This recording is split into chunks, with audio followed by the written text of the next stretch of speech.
پوری دنیا سے پہلے، اس پورے جہان سے پہلے اگر کوئی ذات موجود تھی تو وہ صرف اللہ تعالیٰ کی ذات ہے۔ پھر اللہ تبارک و تعالیٰ نے اس دنیا کو بنایا اور اس پورے جہان کو بنایا، اور اس نے ایک نظام قائم کیا۔ اللہ ایک ہے، وہ کسی کا محتاج نہیں ہے، نہ اس نے کسی کو جنا ہے اور نہ ہی وہ کسی سے جنا گیا ہے۔ اس کے مقابل کوئی نہیں ہے، وہ ہمیشہ سے ہے اور ہمیشہ رہے گا۔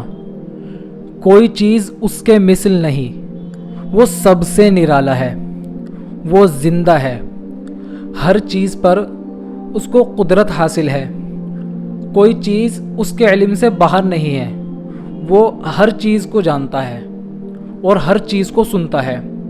وہ کلام کرتا ہے، وہ باتیں کرتا ہے، لیکن اس کی باتیں اور اس کا کلام کرنا ہم لوگوں کے کلام کی طرح نہیں، جو چاہے کرتا ہے، کوئی اس کی روک ٹوک کرنے والا نہیں، اور وہی اس چیز کو ڈیزرو کرتا ہے کہ اس کی عبادت کی جائے۔ وہ صرف اللہ تبارک و تعالیٰ کی ذات ہے کہ جس کی عبادت کی جا سکتی ہے۔ اس کے علاوہ کوئی بھی اس چیز کو ڈیزرو نہیں کرتا کہ اس کی عبادت کی جائے۔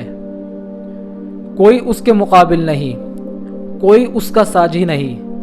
اپنے بندوں پر مہربان ہے، وہ بادشاہ ہے، وہ سب عیبوں سے پاک ہے۔ وہی اپنے بندوں کو سب آفتوں سے بچاتا ہے۔ وہی عزت والا ہے، بڑائی والا ہے، ساری چیزوں کا پیدا کرنے والا وہی ہے، اس کا کوئی پیدا کرنے والا نہیں۔ گناہوں کو بخشنے والا ہے، وہ زبردست ہے، بہت دینے والا ہے، روزی پہنچانے والا ہے، جس کی روزی چاہے تنگ کر دیتا ہے اور جس کی چاہے زیادہ کر دیتا ہے، جس کو چاہے پست کر دیتا ہے اور جس کو چاہے بلند اور مشہور اور عزت والا بنا دیتا ہے، جس کو چاہے عزت دیتا ہے، جس کو چاہے ذلت دیتا ہے۔ وہ انصاف والا ہے، بڑے تحمل اور برداشت والا ہے، خدمت اور عبادت کی قدر کرنے والا ہے، وہ دعا کا قبول کرنے والا ہے، وہ سمائی والا ہے، وہ سب پر حاکم ہے، اس پر کوئی حاکم نہیں، اس کا کوئی کام حکمت سے خالی نہیں، وہ سب کا کام بنانے والا ہے، اسی نے سب کو پیدا کیا ہے، وہی قیامت میں پھر سے پیدا کرے گا، وہی جلاتا ہے اور وہی مارتا ہے، اس کو نشانیوں اور صفتوں سے سب جانتے ہیں، اس کی ذات کی باریکی کو کوئی نہیں جان سکتا۔ گنہگاروں کی توبہ قبول کرتا ہے، جو سزا کے قابل ہیں ان کو سزا دیتا ہے، اور وہی ہدایت کرتا ہے۔ جہان میں جو کچھ ہوتا ہے اسی کے حکم سے ہوتا ہے، بغیر اس کے حکم کے ذرہ بھی نہیں ہل سکتا۔ نہ وہ سوتا ہے اور نہ ہی وہ اونگتا ہے، وہ تمام عالم کی حفاظت سے تھکتا نہیں، وہی سب چیزوں کو تھامے ہوئے ہے۔ اسی طرح تمام اچھی اور کمال کی صفتیں اس کو حاصل ہیں، اور بری اور نقصان کی کوئی صفت اس کے اندر نہیں ہے، اس کے اندر کوئی بھی عیب نہیں ہے، وہ ہر عیب اور ہر برائی سے پاک ہے۔ اس کی سب صفتیں ہمیشہ سے ہیں اور ہمیشہ رہیں گی، اور اس کی کوئی صفت کبھی نہیں جا سکتی۔ وہ مخلوق کی صفتوں سے پاک ہے۔ عالم میں جو کچھ بھی ہوتا ہے وہ سب اللہ تعالیٰ کے مرضی سے ہوتا ہے۔ خدا تعالیٰ اس کے ہونے سے پہلے ہمیشہ سے جانتا ہے اور اپنے جاننے کے موافق اس کو پیدا کرتا ہے۔ اسی کا نام تقدیر ہے، اور بری چیزوں کو پیدا کرنے میں بہت بھید ہیں جن کو ہر ایک نہیں جانتا۔ بندوں کو اللہ تعالیٰ نے سمجھ اور ارادہ دیا ہے، جس کی وجہ سے وہ گناہ اور ثواب اپنی مرضی سے کرتے ہیں، مگر بندوں کو کسی کام کے پیدا کرنے کی قدرت نہیں ہے۔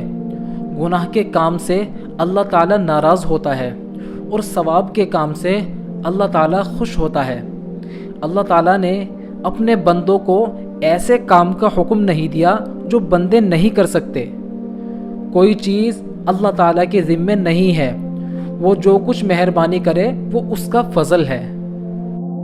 اللہ تعالیٰ نے بہت سے پیغمبروں کو دنیا میں بھیجا بندوں کو سیدھا اور صحیح راستہ بتانے کے لیے، اور سارے کے سارے پیغمبر سب گناہوں سے بالکل پاک ہیں، اور ان کی ایگزیکٹ کاؤنٹنگ صرف اللہ تعالیٰ ہی کو معلوم ہے۔ ان کی سچائی بتانے کے لیے اللہ تعالیٰ نے ان کے ذریعے ایسی نئی اور ایسی مشکل باتیں ظاہر کی جو ہم اور آپ اور عام لوگ نہیں کر سکتے۔ ایسی باتوں کو معجزہ کہتے ہیں۔ سب سے پہلے نبی حضرت آدم علیہ السلام تھے، اور سب سے بعد والے حضرت محمد صلی اللہ علیہ وسلم، اور ان کے بیچ میں بہت سارے نبی ہیں جن کو اللہ تعالیٰ نے دنیا میں بھیجا۔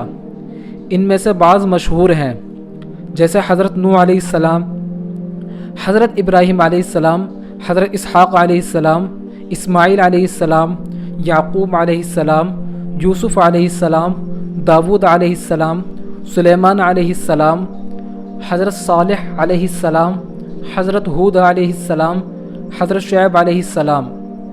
سب پیغمبروں کی گنتی صرف اللہ تعالیٰ ہی کو معلوم ہے، اللہ تعالیٰ نے کسی کو نہیں بتائی۔ اس لیے ہمیں یہ عقیدہ رکھنا چاہیے کہ اللہ تعالیٰ کے جتنے بھی بھیجے ہوئے پیغمبر ہیں ہم ان سب پر ایمان لاتے ہیں، اور جو ہم کو معلوم ہے ان پر بھی، جن کو ہم نہیں جانتے ان پر بھی ہم ایمان لاتے ہیں۔